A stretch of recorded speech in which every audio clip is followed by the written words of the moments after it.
Madame, Monsieur, bienvenue. Aujourd'hui, le Maroc célèbre un jour très spécial. Il y a 19 ans de cela, le vendredi 30 juillet, Sa Majesté le roi Mohamed VI accède au trône et devient le 23e souverain alaouite de l'histoire du Maroc.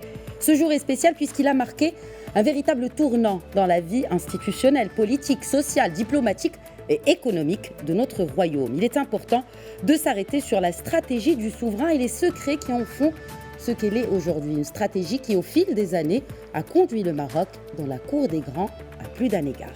Pour en discuter sur ce plateau aujourd'hui, Driss Essaoui, bonjour. Bonjour. Vous êtes donc analyste économique et bien sûr consultant auprès de Médien TV, bienvenue. Également sur ce plateau, Mehdi Farker, analyste économique, bonjour et bienvenue à vous aussi. Bonjour.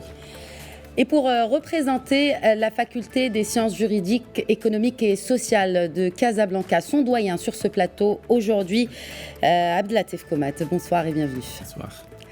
Et également l'ONCG de Tanger, représenté par son directeur, Mohamed Znati. Bonjour et bienvenue à vous aussi. Merci pour l'invitation. Alors, messieurs, je souhaiterais entamer cette émission avec cet extrait d'une interview accordée par Sa Majesté le roi Mohamed VI au quotidien français Le Figaro. C'était en septembre 2001, en réponse à cette question du journaliste du quotidien français. Je cite, « Vous êtes monté sur le trône en juillet 1999 après la mort de votre père, le roi Hassan II. Quel bilan dressez-vous de ces 2 premières années de règne ?» La réponse du souverain. Vous savez, je ne me réveille pas tous les matins en me disant « Tiens, aujourd'hui, pour plaire ou pour faire la une des journaux, je vais changer les choses. » Ce serait ridicule et démagogique. Mon approche est à la fois plus pragmatique et plus réfléchie. Mon rythme est celui du Maroc. Fin de citation. Place à présent aux chiffres. Oumaï Mesbila revient dans l'encadré que vous allez voir tout de suite sur les principaux chantiers et les réalisations du Maroc sous l'impulsion royale. Regardez. Bienvenue. Ces 2 dernières décennies, le Maroc a pris des mesures importantes pour la libéralisation de son économie. Le règne de Mohamed VI est synonyme de l'ouverture de l'économie marocaine. Dès son intronisation, le souverain a lancé le grand chantier de modernisation du réseau routier national et qui compte désormais près de 2000 km d'autoroutes. Ainsi, 70% des principales villes du pays sont desservies par des autoroutes. Un réseau autoroutier qui couvre 8 régions du Maroc à ce jour, un chiffre qui devrait passer à 11 régions une fois les provinces du Sud raccordées à ce réseau. Et autre projet grandiose qui n'aurait jamais pu voir le jour sans la vision futuriste du souverain, le port de Tanger-Méditerranée, qui à lui seul a su transformer toute la région du nord du royaume. De Tanger à Al-Hoceima, le port de Tanger-Med constitue aujourd'hui un hub intégré de compétitivité. Le Maroc est passé de la 83e place à la 16e place mondiale en termes de connectivité maritime. Et côté infrastructure aéroportuaire, le pays compte désormais 18 aéroports, dont 10 internationaux, et permettant ainsi au Royaume de tirer pleinement profit de son positionnement unique en tant que carrefour des continents à l'ère de la mondialisation. Chaque année, ce sont plus de 18 millions de voyageurs qui transitent par les aéroports nationaux, selon des données de l'Office national des aéroports. Et toujours sur le même volet des infrastructures de transport, impossible de ne pas évoquer le méga chantier qu'est la ligne à grande vitesse reliant Tanger à Casablanca.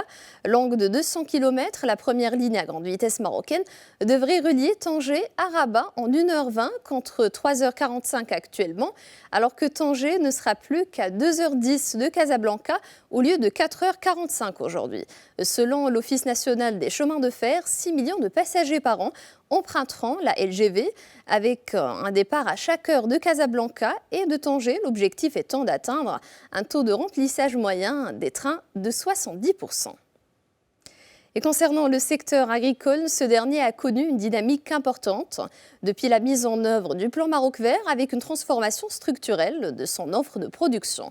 Le plan Maroc Vert a permis une croissance de 7,3% du PIB agricole à 125 milliards de dirhams entre 2008 et 2018. En effet, l'investissement dans le secteur agricole a presque doublé depuis 2008.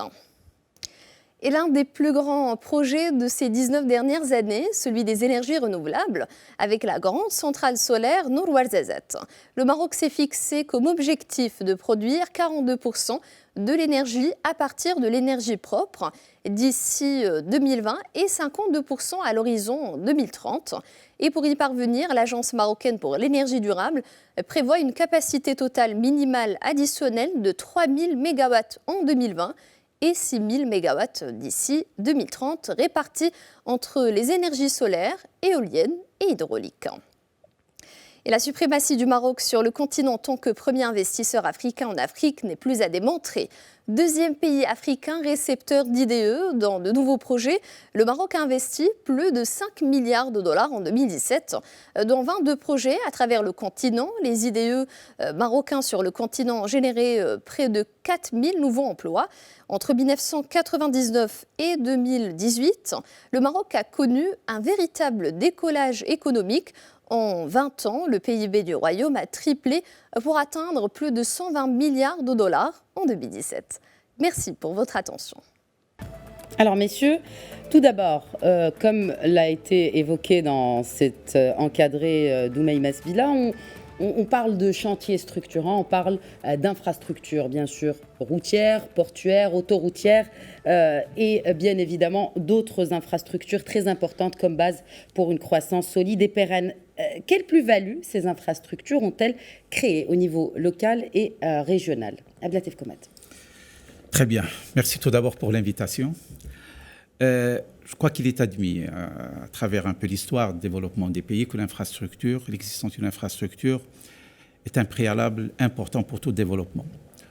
Aujourd'hui, au Maroc, on donne des chiffres comme quoi, en matière d'investissement public, pratiquement 32% d'investissement public, en fait, 32% du PIB va vers l'investissement public. Et cet investissement va essentiellement vers l'infrastructure. À mon sens, c'est un effort louable parce qu'aujourd'hui, on peut se targuer d'avoir, comme vous l'avez dit, plusieurs composantes de cette infrastructure, les ports, les aéroports, les autoroutes, qui vont certainement jouer, ils jouent déjà un rôle, mais ils vont encore jouer un rôle plus important, tout d'abord pour l'attrait de l'investissement international, les IDE, lorsqu'ils viennent dans un pays, ils voient bien évidemment l'infrastructure, ils voient également les ressources humaines, mais l'infrastructure est une composante fondamentale. Mais également, ça facilite, c'est un facilitateur à l'investissement au niveau national. Donc aujourd'hui, s'il y a une avancée du Maroc en matière d'infrastructure, c'est un prélude pour un développement encore plus soutenu de sa croissance et de son intégration régionale, économique et sociale. Alors là, on cite l'investissement comme plus-value essentielle. Y a-t-il une autre plus-value de la construction d'autant d'infrastructures pour d'autres secteurs peut-être? Alors bien sûr, les infrastructures, c'est l'affaire de lance pour pouvoir réaliser un décollage socio-économique. Donc tout développement socio-économique passe impérativement par le développement des infrastructures qui sont là pour impulser ce développement. Prenons le cas par exemple de secteur de tourisme, le développement des infrastructures aéroportuaires, plutôt de réseaux autoroutiers et des autoroutes de façon générale et des routes de façon particulière a permis tout simplement l'accès à des zones qui n'étaient malheureusement pas, je dirais en quelque sorte, aussi favorisées sur le plan d'attraction et d'attractivité sur le plan touristique. Idem pour la maîtrise de la chaîne de création de valeur. Aujourd'hui, nous disposons des infrastructures nécessaires pour transformer des atouts économiques de façon complète et de les rendre à forte valeur ajoutée. Donc augmenter notre capacité à exporter et également, et ça le plus important bien sûr, être très attractif, comme l'a si bien dit pour en quelque sorte des investisseurs étrangers qui sont là pour se dire, écoutez, si nous sommes là pour réaliser des bénéfices, pour augmenter notre rentabilité et notre profitabilité, il faut que nous puissions avoir tous les ingrédients pour pouvoir les réaliser. Donc transformer ces ingrédients, ces infrastructures ont une vraie fer de lance. C'est quelque chose qui est très très important et qui ne pourrait être que positif pour la réalisation des objectifs de développement socio-économique. Une réaction, Driss Aissaoui? Oui, effectivement, en fait, ce que vous venez de dire, l'infrastructure, sa relation causale avec le développement. C'est évident. C'est-à-dire le Maroc, tout ce qu'il a obtenu aujourd'hui, l'orientation stratégique sur ces investissements est un cumul. Le Maroc, depuis l'aube de l'indépendance, a fait un certain nombre de choix qui étaient évolutifs Et à chaque fois, et d'ailleurs la citation du roi Mohammed VI dans cet entretien est édifiante. Le choix de stratégie, le choix de la vision vient du rythme et du souffle que vit le pays. Et ça, c'est le plus important. L'infrastructure est une donnée de base qui permet à l'opérateur économique, qui permet d'abord au pays de se décloisonner. Nous n'oublions pas, toutes les régions n'étaient pas liées, on n'avait pas les moyens. C'est-à-dire ceux qui ont vécu durant les années 60, 70, 80, c'est une véritable révolution, il faut le dire. Et sans flagornerie aucune, sans autosatisfecit. C'est des réalités, d'autant plus que nous avons consacré les fonds qu'il faut, l'argent qu'il faut, avec, si vous voulez, c'est un sacrifice qui a été fait, mais c'était fait à bon escient. Très bien. Oui. Vous avez évoqué ce point très important de décollage socio-économique. L'autre fer de lance aussi, je reprends de vos expressions, Mehdi Fakher. L'autre fer de lance de ce règne du souverain est le côté social, l'économie sociale et l'inclusion économique de toutes les tranches de la société. Et en l'occurrence, je cite l'exemple de l'INDH, l'Initiative nationale pour le développement humain. Et je voudrais à ce sujet citer un petit extrait du discours de Sa Majesté le roi Mohammed VI, adressé le 18 mai 2005, date donc du lancement de cette initiative de l'INDH. Je cite, l'Initiative nationale pour le développement humain n'est ni un projet ponctuel, ni un programme conjoncturel de circonstances, c'est un chantier de règne ouvert en permanence. Fin de citation. Je m'adresse à M. Znati, et en l'occurrence à l'importance. On parle d'infrastructure, mais il y a aussi cette inclusion économique qui est d'autant plus importante pour la construction d'une base, d'une société bien sûr, et d'un développement de toute une nation. Effectivement, le lien est pertinent entre d'abord les infrastructures, l'investissement dans les projets structurants et la création de la richesse. Renault ne serait pas là à Tanger, en train de produire des milliers de véhicules s'il n'y avait pas Tanger-Metz, s'il n'y avait pas les 2000 km d'autoroute, s'il n'y avait pas beaucoup de constructions, beaucoup d'infrastructures. Donc le lien est pertinent et direct. C'est-à-dire, sans ces infrastructures, ces projets structurants, on aura énormément de difficultés à démarrer le chantier d'activité et de production. Concernant l'aspect du social, l'INDH, c'est un chantier innovant, c'est un grand projet. C'est effectivement le démarrage en 2005, c'est pour un petit peu corriger les distorsions, les faiblesses des mécanismes du marché qui laissent à la marge un certain nombre de gens qui n'ont pas les capacités requises pour intégrer le monde des affaires, le monde de la production et de la créativité. Donc, en parallèle au lancement des grands chantiers, des infrastructures, il y avait des investissements qui viennent s'installer au Maroc, la création de la richesse, une production. Aujourd'hui, on parle de l'automobile comme le premier exportateur dans le domaine de l'industrie, de la création de l'emploi, générer des revenus. Et en parallèle, il y avait des programmes sociaux. Pourquoi ? Parce que le NDH, c'est un projet, c'est une philosophie en matière d'aborder la chose sociale. C'est une gestion locale de la problématique, c'est-à-dire des gens qui, pour une raison ou pour une autre, n'ont pas cette capacité, c'est ce dont on a besoin pour intégrer le marché et pratiquement on est là pour les aider, pour les accompagner, et non pas de l'assistanat, non, ce sont des projets. On finance des projets innovants pour développer les capacités de ces gens qui ne parviennent pas à intégrer le marché concurrentiel. Abdelatif Koumet. En fait, comme vous l'avez dit, c'est un projet de règne, c'est un projet de société. Parce qu'aujourd'hui, on le sait, un développement ne peut pas se mesurer que par des indicateurs économiques. Mm-hmm. Le développement se mesure notamment et essentiellement par des indicateurs sociaux. Et on ne peut pas se développer en laissant à la marge une frange de la population. Alors, bien sûr, l'objectif noble de ce projet, c'est d'intégrer, c'est l'inclusion sociale. Et cette inclusion, comme l'a dit Znati, il ne s'agit pas d'assister, c'est pas de l'assistanat, c'est d'amener une partie de la population à intégrer ce développement socio-économique, tout d'abord par de la formation, par de l'accompagnement en les amenant à intégrer des projets productifs, les AGR, les activités génératrices de revenus, oui. à développer la culture entrepreneuriale. C'est vrai, c'est des micro-projets, mais on initie des gens à monter des projets, à compter sur eux-mêmes, à aller vers la formation. Et bien évidemment, il s'agit également d'agir sur les pans fondamentaux du développement social, à savoir l'éducation. L'INDH a financé énormément d'actions de formation, mais également des actions de développement du système sanitaire. Donc c'est un projet intégré sur lequel on agit bien évidemment sur les activités pour amener ces populations à être productives, mais également à les accompagner en matière de formation, en matière d'éducation et en matière d'amélioration du système de santé. Et je crois qu'aujourd'hui, l'INDH, c'est un modèle, c'est une expérience qui est méditée. Aujourd'hui, le projet de l'INDH, on l'exporte parce que le Maroc a réussi et les indicateurs, ils sont là pour démontrer qu'effectivement, il a amélioré la lutte contre la précarité, a amélioré l'inclusion sociale et il a même contribué à la réduction des déséquilibres régionaux.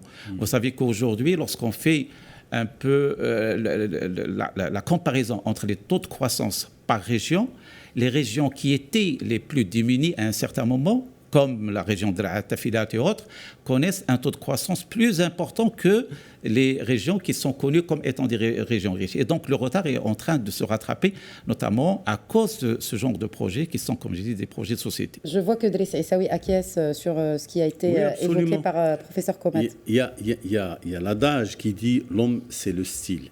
Mohamed VI a un style, et c'est celui-là. Vous l'avez déjà dit dans la citation que vous avez donnée. Quand il parle de projet de règne, c'est celui-là. C'est-à-dire que pour définir la stratégie de l'INDH, il fallait aller de manière frontale vers ce problème, dire que la pauvreté absolue existe dans ce pays, alors qu'on se rappelle, durant des années, on avait des guerres contre ceux qui disaient qu'on vivait au-dessous du seuil de pauvreté. Aujourd'hui, on a une cartographie de la pauvreté. On l'a mesurée à un point T0. Il y a un travail qui a été fait avec tout le processus qui vient d'être décrit par le professeur Komat, donc, qui nous a expliqué un peu comment on en est arrivé là. On est arrivé à quoi? À faire baisser le taux de pauvreté, parce que c'est de ça qu'il s'agit, de moitié. Il y a un certain nombre de communes qui étaient complètement enclavées, qui n'existaient pas. Et autre chose, c'est une démarche participative, c'est-à-dire c'est du down to top. On n'est pas en train de définir des projets de Casablanca, de Rabat pour aller les appliquer à Ben Saleh ou à d'autres régions, à des contrées lointaines. Non, ce sont les gens des régions, les associations. Et il y a surtout, ce qui est très intéressant dans cette démarche, c'est le fait d'avoir monté un observatoire du développement humain qui aujourd'hui ne se satisfait pas de parler de réduction de la pauvreté. Aujourd'hui, on parle de pauvreté multidimensionnelle. Elle n'est pas seulement monétaire. On est en train de mesurer justement un développement humain qui permet à l'homme d'accéder à sa dignité par la santé, par l'éducation, par la formation. Et ça, c'est véritablement, vous avez raison de dire, c'est un modèle qui est exportable en Afrique. Beaucoup de pays africains nous demandent, moi j'ai assisté à des forums en Afrique où ils étaient friands de voir comment on pouvait faire ce montage institutionnel, comment ça marchait, parce que c'est un système auto-entretenu, c'est ça le plus important, et il y a une grande gouvernance. Le plus important, c'est que c'est un modèle qui a été monté de manière clairvoyante avec un système de gouvernance et pour mesurer les effets et aussi pour rendre des comptes. C'est le plus important. Alors, on parle d'entrepreneuriat dans cette initiative nationale du développement humain et justement, ça me ramène à ce point de l'entrepreneuriat, de l'auto-entrepreneuriat. Je m'adresse à Mehdi Faker et l'introduction de ce concept donc, de l'entrepreneuriat. Et puis aussi, cette date, novembre 2014, Marrakech a accueilli le sommet global de l'entrepreneuriat qui est un événement mondial. Est-ce qu'aujourd'hui, on peut parler du Marocain comme un entrepreneur, comme on peut parler d'un Américain entrepreneur, parce que ça fait partie un peu de sa culture finalement? Je crois que lorsque le statut d'auto-entrepreneur a été institué, a été instauré, a été mis en place, c'était tout simplement pour inciter justement, le citoyen marocain a changé de culture de vie. Je crois que nous avons bien parlé de l'économie inclusive, de l'INDH comme moyen pour faire sortir le citoyen marocain de la précarité, pour qu'il puisse produire lui-même de la richesse et se prendre lui-même en main, c'est-à-dire ne pas attendre les initiatives de l'État pour pouvoir accéder aux services publics. Donc aujourd'hui, le régime d'auto-entrepreneur permet à une partie non négligeable, les derniers chiffres sont là, nous sommes à quelques 61 000 personnes qui se sont inscrits au registre d'auto-entrepreneur au Maroc, qui ont ce statut-là. Depuis le lancement du statut d'auto-entrepreneur en décembre 2014. C'est juste pour rappel pour nos téléspectateurs. Absolument. Donc nous sommes quand même sur les chiffres qui ont dépassé les pronostics. Donc nous sommes quand même sur un engouement qui reflète cette culture, ce changement de culture, ce changement de philosophie, de vie. Et là, c'est très important parce qu'il nous permet tout d'abord de comprendre qu'aujourd'hui, la problématique de l'entrepreneuriat aujourd'hui, c'est une problématique qui devient socio-culturelle. Ce n'est pas une problématique purement économique. L'entrepreneuriat, c'est un moyen pour garantir la dignité, pour accéder à un statut social, pour produire de la richesse, pour consommer. Et on en a besoin. Nous avons besoin pour pouvoir développer notre économie d'une classe consommatrice. C'est le coussin de sécurité pour le développement de notre économie. Au cas où nous n'allons pas réussir pour une raison ou pour une autre d'autres challenges. Donc nous pouvons très très bien tabler sur l'exportation, mais avant tout, il faut entretenir cette classe moyenne qu'il va falloir créer à travers l'entrepreneuriat. Cet auto-entrepreneuriat. Et effectivement, donc aujourd'hui au Maroc, depuis le règne de Sa Majesté Mohamed VI, nous sommes en train de voir ce changement culturel, ce rythme nouveau qui permet aujourd'hui de reconsidérer le citoyen marocain, qu'il ne soit plus un citoyen, je dirais, qui attend toujours des initiatives de la part de l'État, des initiatives de la part des pouvoirs publics, des initiatives de la part du privé, mais non, lui-même, il peut se prendre en main, il peut être lui-même initiateur d'initiatives qui vont lui permettre de se réaliser, et sur le plan économique et sur le plan social, et pouvoir par la suite, bien sûr, réaliser les objectifs de développement. Alors, il y a beaucoup de points. Nous n'avons que 52 minutes pour parcourir en tout cas les principales réalisations et les chantiers du royaume durant ces 19 ans de règne du souverain. Mais je voudrais évoquer cette question, Mohamed Zenati, de l'investissement avec vous, parce que vous l'évoquiez tout à l'heure. Est-ce qu'aujourd'hui, nous le remarquons, le climat des affaires a nettement progressé dans notre pays, nous propulsant même en tête des pays de notre continent. Qu'est-ce qui a fait qu'il y a eu cette impulsion rapide dans le changement du climat des affaires, selon vous ? Justement, le Maroc, depuis des années, il a fait de son mieux pour améliorer l'attractivité de son économie. Aujourd'hui, le Maroc est une destination privilégiée pour un certain nombre d'investisseurs dans l'automobile, dans les métiers futurs, dans plusieurs activités. Et j'aimerais bien rebondir par rapport à l'entrepreneuriat, parce qu'en fait, l'entrepreneuriat, c'est un chantier extrêmement important pour le Maroc par rapport au concept de développer dans l'écosystème entrepreneurial. C'est un projet extrêmement important dans la mesure où aujourd'hui on vit avec les recettes du passé, c'est le salariat, c'est le travail dans l'administration publique. Aujourd'hui il faut rompre avec ce paradigme et aller vers l'auto-emploi, l'entrepreneur innovant, c'est-à-dire ni l'investisseur étranger ni l'entreprise nationale, elle a besoin des idées innovantes, elle a besoin des projets innovants. C'est l'entrepreneur, au moment de la création, au moment du développement des idées, au moment de la création de l'entreprise et au moment de l'accompagnement. Donc, par rapport à l'investissement, c'est la clé de réussite, parce que le Maroc, il a investi. L'investissement public, aujourd'hui, c'est 34%, 32% du PIB. C'est les investissements dans les projets structurants, dans les infrastructures, dans les politiques sectorielles, pratiquement, c'est pourquoi ? C'est pour séduire à l'investisseur étranger, c'est pour améliorer notre attractivité. Aujourd'hui, le Maroc, c'est l'appréciation d'un certain nombre d'organismes à l'international, c'est une destination très attractive. Et parler de l'automobile. Aujourd'hui, le Maroc, l'automobile, c'est d'ici là 2022, on compte produire 1 million de voitures. Et tout ce dont on a besoin pour faire du Maroc une destination attractive, le Maroc, il a beaucoup investi depuis pour ce seul objectif, c'est améliorer l'attractivité de l'économie du Maroc. Il y a également beaucoup de points qui sont intégrés dans cette vision, auxquels nous allons consacrer la deuxième partie de cette émission que je vous propose de retrouver juste après cette courte pause. À tout de suite.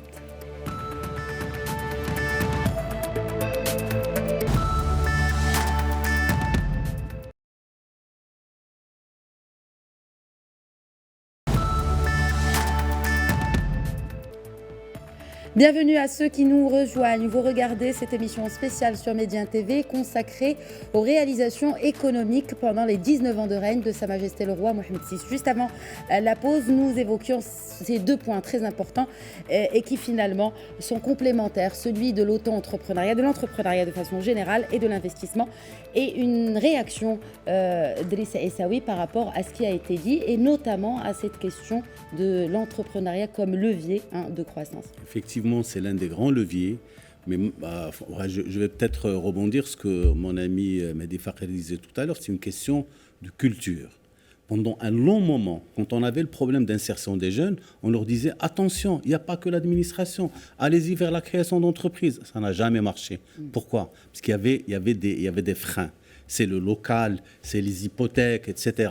Aujourd'hui, quand on a lancé une demi-mesure qui s'appelle l'auto-entrepreneur, qui était déjà développée en France, ça a permis à beaucoup de gens de se retrouver, même des retraités, ils ont pris goût à cela, en ayant une carte qui leur permet de facturer, de travailler avec une taxation réduite. Et ça, c'est véritablement quelque chose, c'est ça ce qui est révolutionnaire.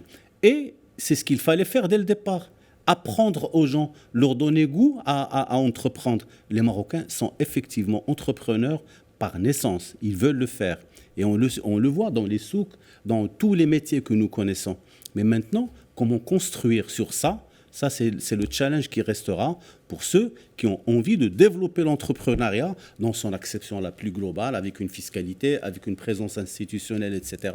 Ça, c'est le défi à avoir. Mais l'entrepreneuriat et l'investissement dans l'industrie et dans d'autres secteurs, c'est une relation ombilicale parce qu'on ne peut pas développer un investissement qui soit national ou étranger que dans la mesure où on a un tissu qui peut entreprendre, qui peut justement être industrieux et développer de l'activité en amont et en aval de l'activité que nous souhaitons développer. Alors juste avant qu'on passe justement à ce shift économique entre une économie qui dépend largement de l'agriculture et à cette économie, vous le citiez tout à l'heure, avec de nouveaux métiers mondiaux, l'aéronautique, l'automobile, mais juste avant, cette question.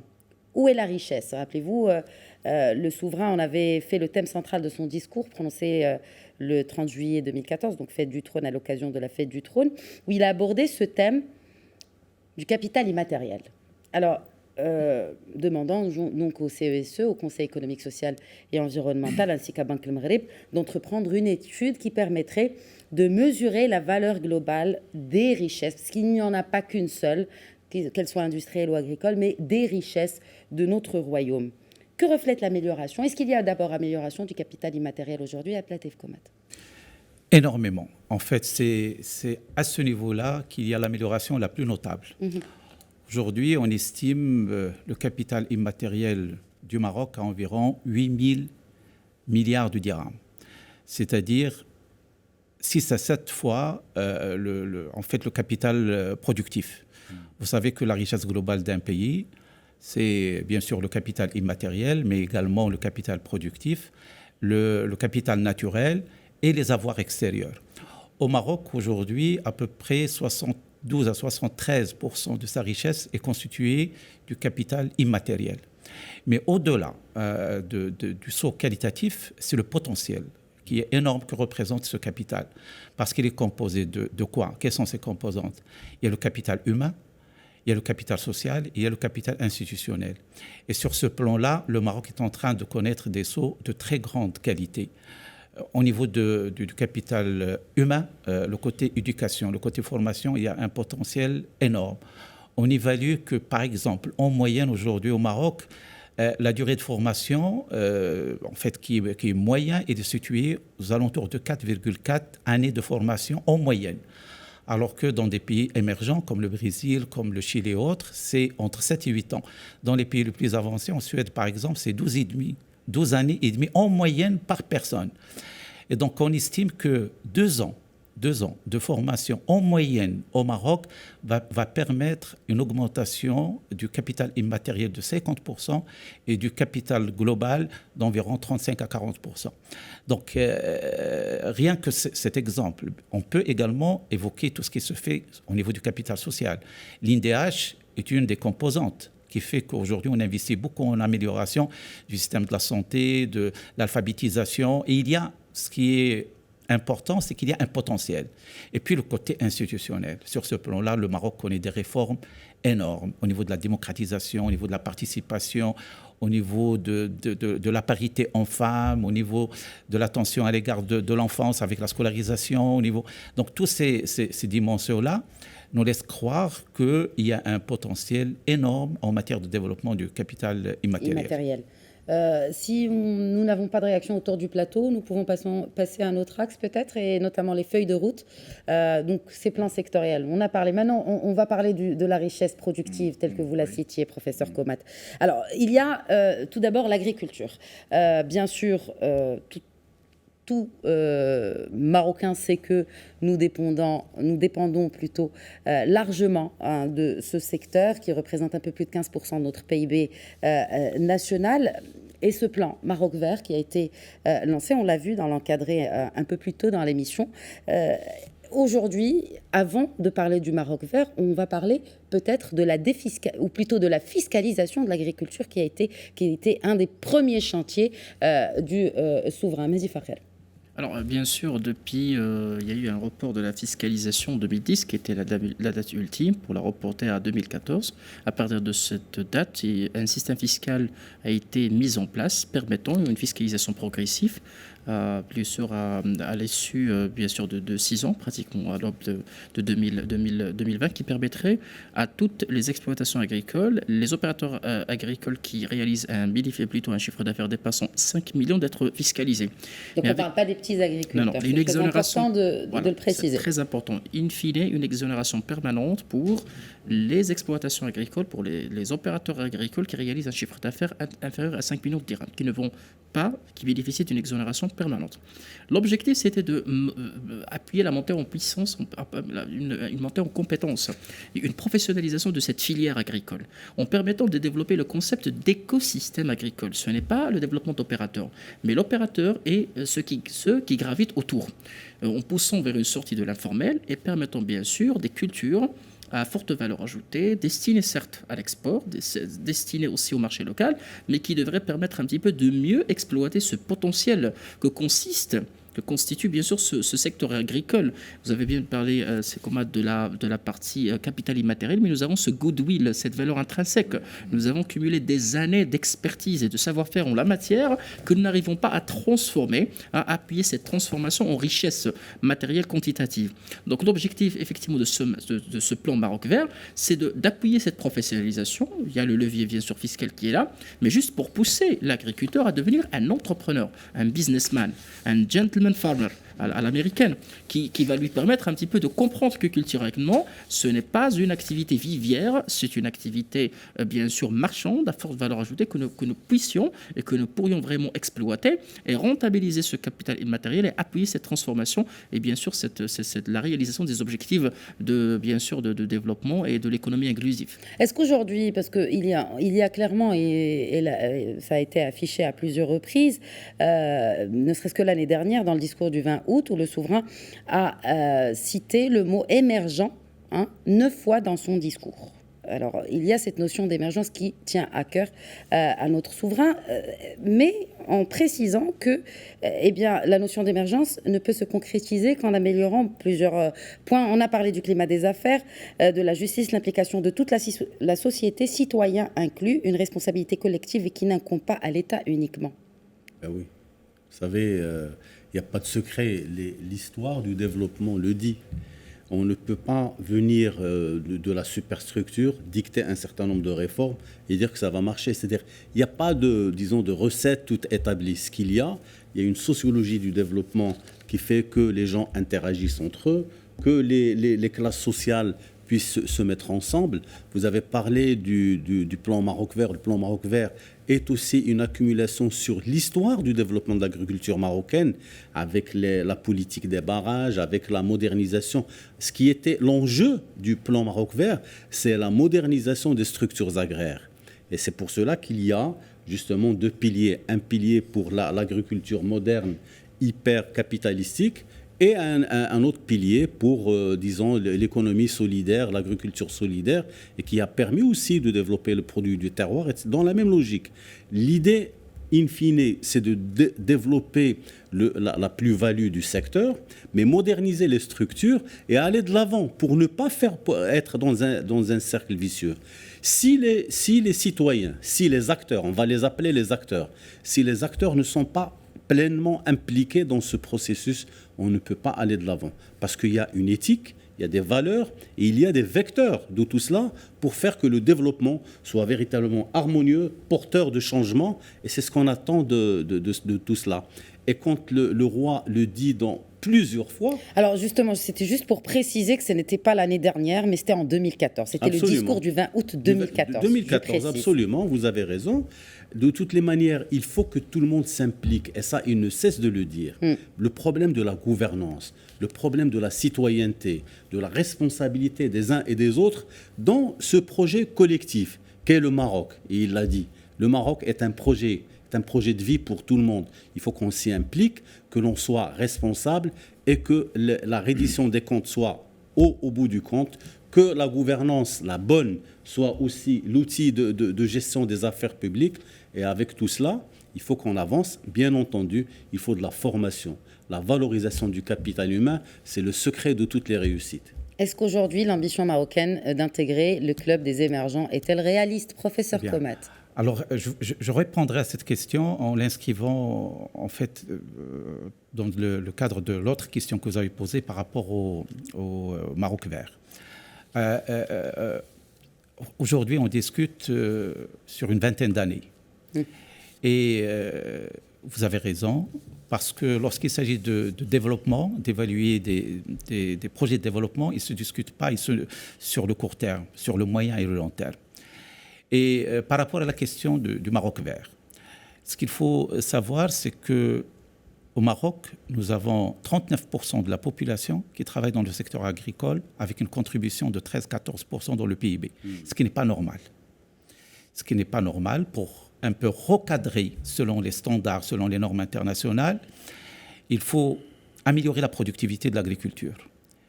Et pour améliorer la productivité de l'agriculture, il faut bien évidemment la moderniser. Et le Maroc vert est là pour moderniser le secteur agricole. Donc il est dans une tendance de développement de l'agriculture.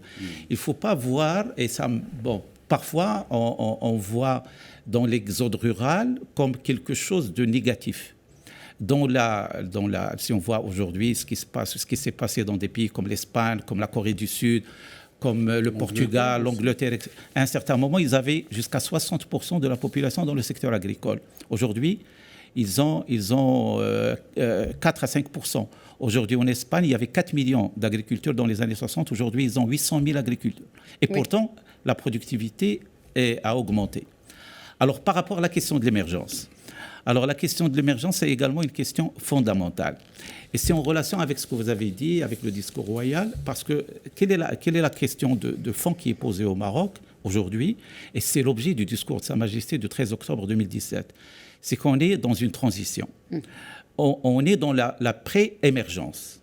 Et la pré-émergence se fait, comme tout changement de cycle, parfois avec quelques difficultés. Parce que nous passons d'une économie qui est basée sur une demande interne et sur un investissement public vers une économie qui doit aller vers l'innovation, vers l'investissement privé et vers des changements de mentalité, vers des réformes structurelles pour que dorénavant, la création de richesse se fasse par d'autres voies. Ce n'est plus l'État qui doit investir dans l'infrastructure, il l'a suffisamment fait. Aujourd'hui, on doit aller vers l'économie de l'innovation. D'ailleurs, dans l'étude GEM, l'entrepreneuriat que j'ai cité tout à l'heure, il y a trois catégories de pays. Il y a des pays qui vont vers l'entrepreneuriat sur la base de ce qu'on appelle les facteurs de production, notamment le pétrole, les mines, etc. Il y en a qui vont vers l'entrepreneuriat sur la base de l'efficience, C'est-à-dire ils jouent sur la recherche de l'efficacité de leurs facteurs de production. Il y en a qui vont à l'entrepreneuriat via l'innovation. Et les pays émergents, ils vont via l'innovation. Le Maroc se prépare pour aller à l'entrepreneuriat via l'innovation. Et donc nous sommes dans des changements structurels. Et c'est ça, en fait, l'avantage d'étudier ces cycles sur le moyen et le long terme, parce que le développement n'est pas facile. Hein, il y a des sacrifices, il y a des périodes de doute, mais l'essentiel, c'est que nous sommes sur la bonne voie et que nous sommes sur des réformes structurelles et nous engageons, en fait, sous le règne de Sa Majesté, le Maroc, sur des projets structurants qui certainement auront des résultats probants les prochaines années. Et parmi ces projets, il y a ces projets environnementaux. Il nous reste très peu de temps et on a beaucoup de points encore à survoler. Il y a les projets environnementaux, il y a bien sûr l'énergie verte, on l'a vu dans l'encadré, qui représente aujourd'hui un des fleurons de l'innovation marocaine faite au Maroc. Un exemple pour d'autres pays peut-être. Mehdi Fakher, alors aujourd'hui, est-ce que le Maroc se positionne concrètement dans sa région, mais aussi dans le monde mais on parle de projet à long terme. Absolument. Que représente ce projet dans le long terme? Alors, ce projet, c'est un projet tout simplement vital.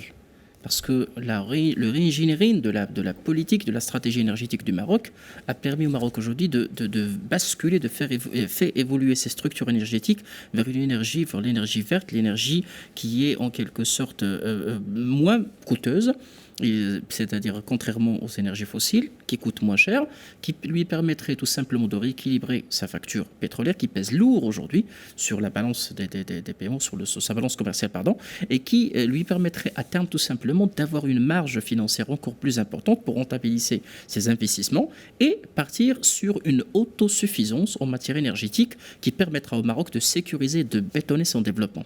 Donc aujourd'hui, cet enjeu énergétique, il est autant plus important qu'aujourd'hui, ce qui a vraiment épuisé et ce qui a pesé lourd sur la structure financière de l'État depuis des années, depuis l'indépendance, c'était cette facture énergétique qui est là, tout simplement, que nous sommes, c'est-à-dire que les finances publiques sont en train de chérailler d'une année en année. Et qu'il fallait que le pétrole augmente pour vraiment impacter durablement et très sérieusement les finances publiques. Souvenons-nous de 2007-2008, où le pétrole a atteint $140.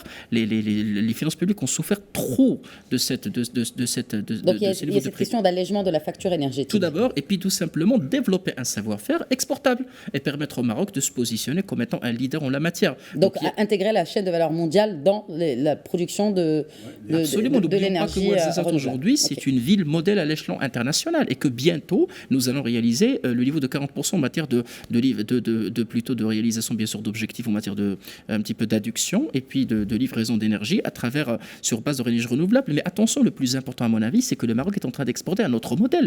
C'est le développement de partenariats publics-privés en la matière.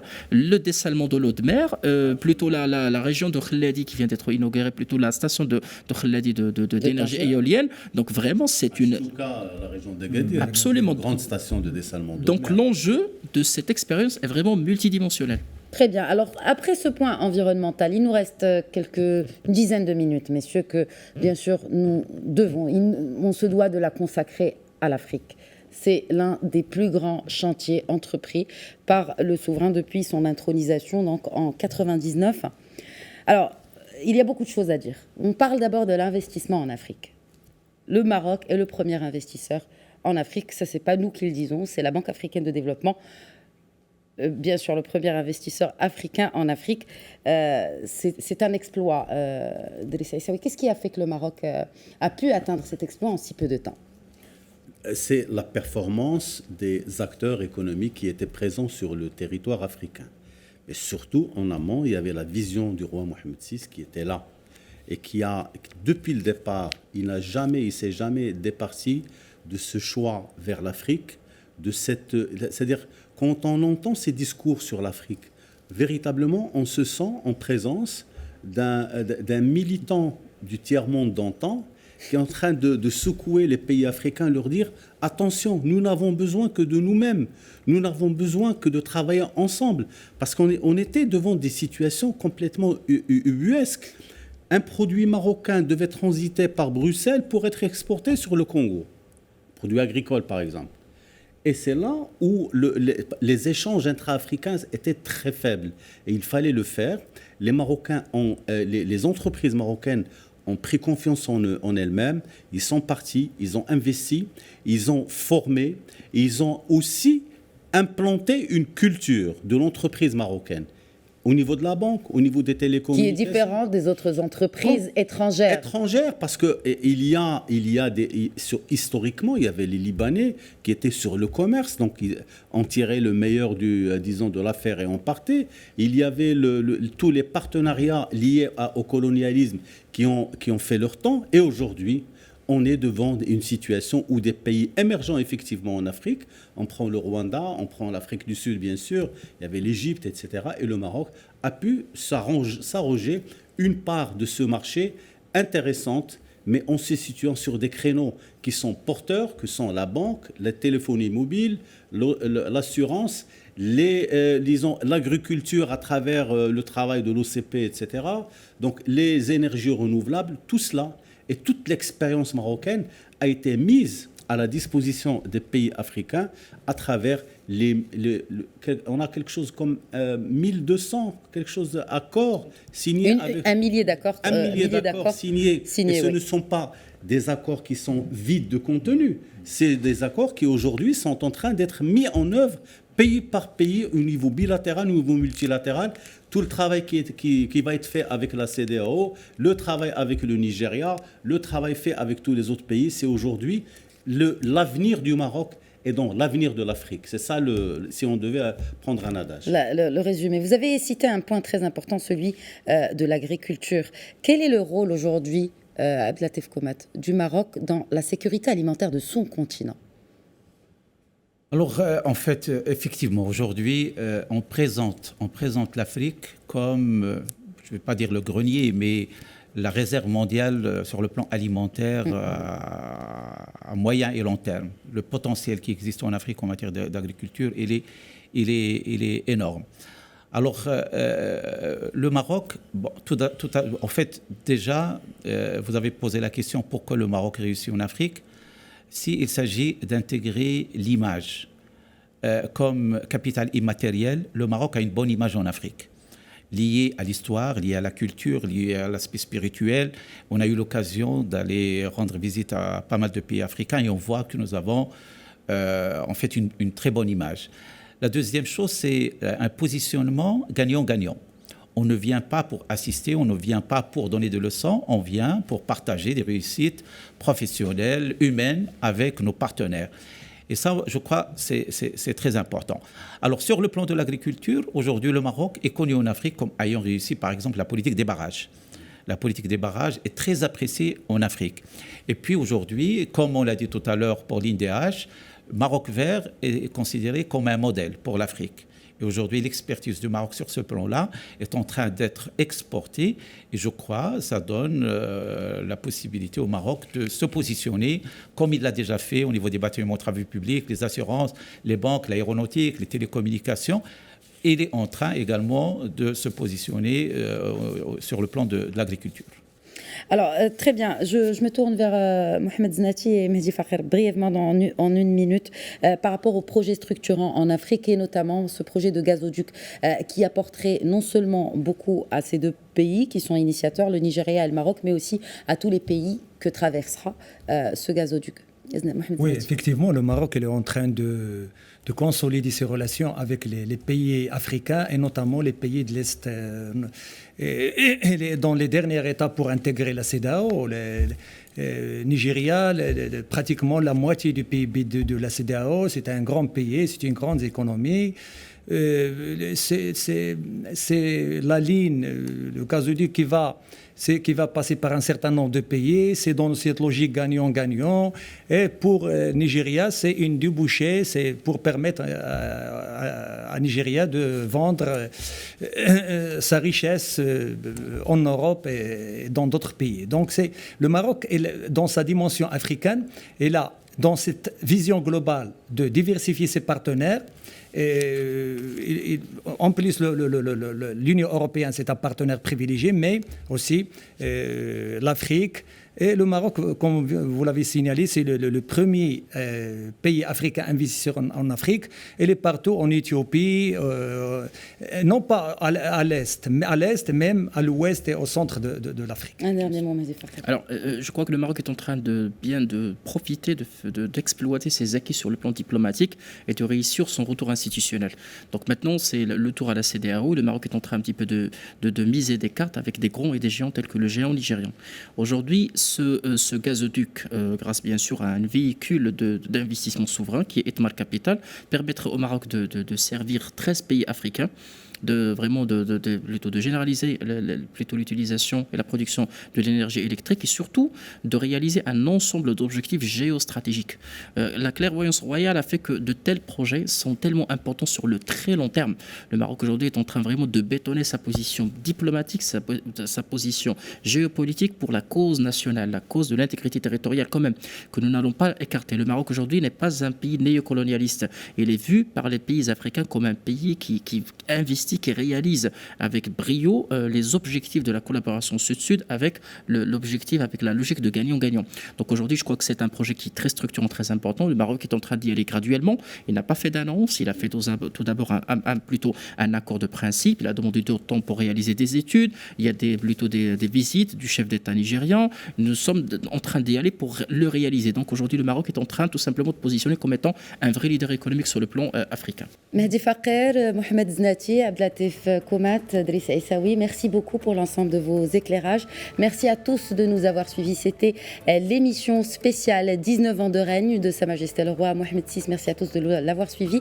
Je vous souhaite une excellente suite des programmes sur notre antenne.